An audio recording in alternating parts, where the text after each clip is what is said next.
This is how I passed a prop firm trading challenge. And no, it wasn't luck.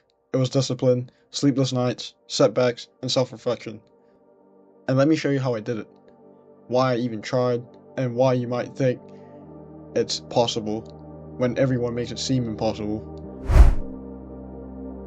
If it's your first time watching my videos, this is a good video to start off and see how I did it. And well, this video is not just about passing a challenge. It's about the mindset, the resilience, and why chasing growth matters. Whether you're trading or grinding in something else, this is for you to see how you can work hard and pursue what you want to do. Alright, why did I decide to trade? I think the main reason why I decided to trade was to see if the people who post on social media the $700, $900, $1,000 wins within 10 minutes was even possible. And of all the different side hustles or like the different online shit that you see online, I think trading is the one that makes more sense, as the one with the most history and background. And when I see other people online doing it, I thought about, why can't I do it? You know? And for anyone saying, oh, your strategy doesn't work, or I make more in one trade than you do, or my strategy is better, blah blah blah, that doesn't matter. Alright, if you're hearing this and someone tells you that and you just started your trading journey, keep going, doing what you think is right, doing what you think makes more sense, because in the end you'll realize if you're wrong or if you're right by just keep doing the same thing, keeping that consistency. So now I'm going into what strategy I use. I use ICT/SMC concepts, and if you don't believe it, you don't believe it. If you believe it, you believe it. Yeah, I know ICT fraud this, fraud that. Yeah, not my problem. But essentially, this is what helped me get funded, right? And the biggest thing with trading this concept is I like looking into high time frame imbalances, and then when I scale down, I don't go to the 1 minute for prominent imbalances. I go to the 5 minute. I love the 5 minute area a lot when I take my trades, and I always think about what the 5 minute candle is going to form, whether it's going to be a bullish candle or a bearish candle, right? And what the higher time frame candles do essentially is just a way to tell me what the market's going to look like for the day or the hour I'm trading. So I'd go to the 1 hour fair value gaps or like the 4 hour fair value gaps for a bias. And to me, this idea of fair value gaps or like the sweeps and stuff like that, this is just a model. It's not like a black and white strategy where it guarantees me a certain win rate and blah blah blah. It's more of helping me how to read the market, read how technical price action works. If you can roughly understand how the market is moving during that time frame, you know when to put your entries. And at the end of the day, your entry matters the most. If your stop loss is too thin, you get stopped out, and then it hits your take profit afterwards, that's on you. That's when you need to know if your stop loss is at a liquidity point where it's prone to reversal rather than a seek and destroy move where it just seeks your stop loss and destroys your whole trade. This can be improved through just forward testing, back testing, or even just, straight away just trading on a account, right? Obviously there's a lot of emotions tied to trading on an actual account or even a combine. Some people, there's emotions to that. And essentially, to get rid of these emotions, all you have to do is just not be a robot. You're a human. It's gonna happen, right? Thinking about if you're gonna lose money because you paid what? Because where I'm from, it's $80. If you paid $80 for a combine and then you start like losing it because you lost $80, then well, I don't know what to tell you, man. Get a job in the meantime. But essentially, you just want to think of these $80 combines as a burner account, but you still want to care. You want to care enough where you don't want to lose the account deliberately and just gamble the account away. Well, this goes into my next thing, psychology. Psychology is a tough topic to go over because everyone has a different way of thinking. And if your way of thinking is focused so driven on the future profits that you're going to make, it's like one day, I'm going to be in a Lambo, some shit like that, then I don't know how to tell you, it's just going to make you more excited for the future, right? And it's going to make you start rushing things. And trading is a process that you can't rush. You can't even get funded from just thinking of rushing things.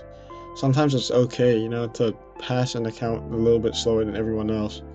I'm in a server where there's a guy who passed an account within a week, and I passed my first account in a month. Like, it's not cool, obviously. And when I say a month, that is good. It sounds good, right? But before that, it took me 6 months before I blew my first account. Yeah, 6 months before I blew my first account, and then I passed the second one. So all in all, it took me 7 months to pass my first combine. How do you think I feel? My psychology is screwed. But to me, I just think of it like a long game, a marathon, rather than a sprint. When many people think it's a race against time to be a millionaire. Like, it's not like that. Nothing about passing an account is like that.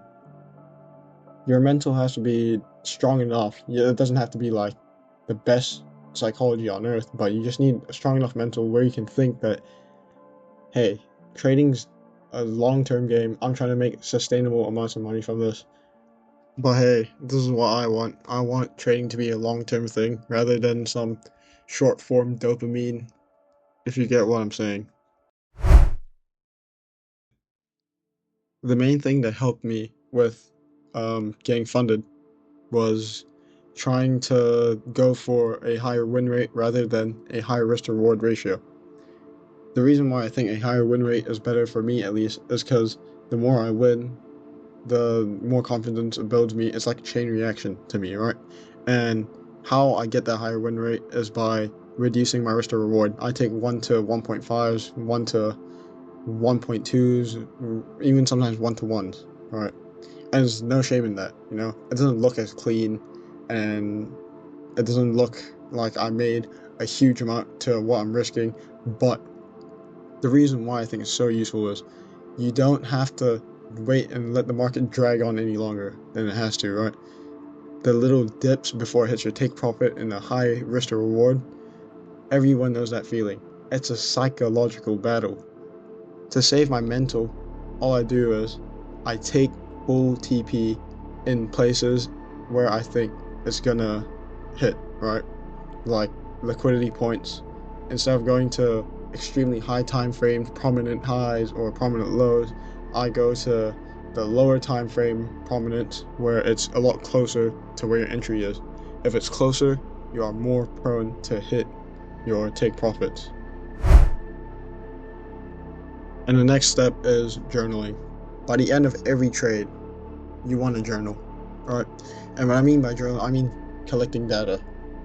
So every time you lose, you want to collect that data. What confluences made you lose? What bias were you thinking for the day? And what confluences made you win? What confluences did not work? Like, it made you not take a single trade? Or what made you feel that way by the end of the trading day? Like, how did you feel after taking this trade? Did you deserve this win? Did you break your rules? If you broke your rules, then obviously it's not gonna feel good. And if you feel good from that, well then, good luck. Because I don't think I've seen a single trader say that they feel good breaking the rules, right? And the best way to journal, I think, is using spreadsheets. But I didn't use spreadsheets. I started off with this thing called Trello, and I'm thinking of just changing to a spreadsheet or even Notion, because I've seen some other guys do it and it looks pretty good, and I can actually like filter out my wins and losses, whereas in Trello it's really just like this board where I just stick cards in and stuff. Well, this is basically just a non-bullshit guide on how to pass a funded challenge. And if you guys are out there stuck on something and you can't really get through it, I think it's good for you to just take your time, go at your own pace, and block out the outside noise. When I mean the outside noise, don't keep reading stories of others where they're just posting their wins and stuff and, care about it. You can still follow your favorite trading influencers and stuff like that, but don't look in the stories and just think, oh yeah, how this guy catches trade and I didn't, blah blah blah. Because sometimes in these things, it's taking your own pace. You can't just expect to pass an account like how these other guys did it, where they passed it in 2 days, or they passed it in 3 days. Sometimes it'll take you months of blowing accounts and losing before you can actually pass, And once you pass, it opens up so much more possibilities on what to do next. After you get funded, you activate the funded challenge, and you start getting payouts, right? But it's not guaranteed either. You might blow your funded account even if you pass the challenge. And so I'm on that stage right now where I've passed a challenge, but I haven't started it. Right now, I'm thinking of passing more accounts before I start my challenge. So then I'll have more data to collect and more data to go off of, rather than starting now and take the chance of blowing my account. If I keep going and starting new combines, I think I'll have a better chance in passing the account. And I believe anyone who's on my stage right now would think the same. Alright, so this is where I wrap up the video, and this week's a little bit different, but you see, I really wanted to motivate the people who are in the combine stage right now of trading. And I think many people out there want to learn how to trade, but they don't know where to start. Or if they're stuck in the combine stage, they've been stuck there for a while and they're still trying to pass their first combine. But that's why this video, I believe, will be helpful to many. And since I have not made a weekly recap this week, I'll basically do a long story short. I blew the second account. I know, how ironic, but I did pass the previous account, so I do have the privilege to make this video. But essentially, how I blew it was wrong biases, and I was trying a new type of risk management. So yeah, it was quite expected to be blown. I just really wanted to try with a new risk management where I'm risking 500-ish to make a 600 return. But I started getting greedy after a good week last week. So that's a new lesson for anyone still at the end of this video. Don't get greedy. Stick to the original plan that passed your first account. Anyways, thank you for watching. Thank you for making it to the end of the video. I'll see you in the next one.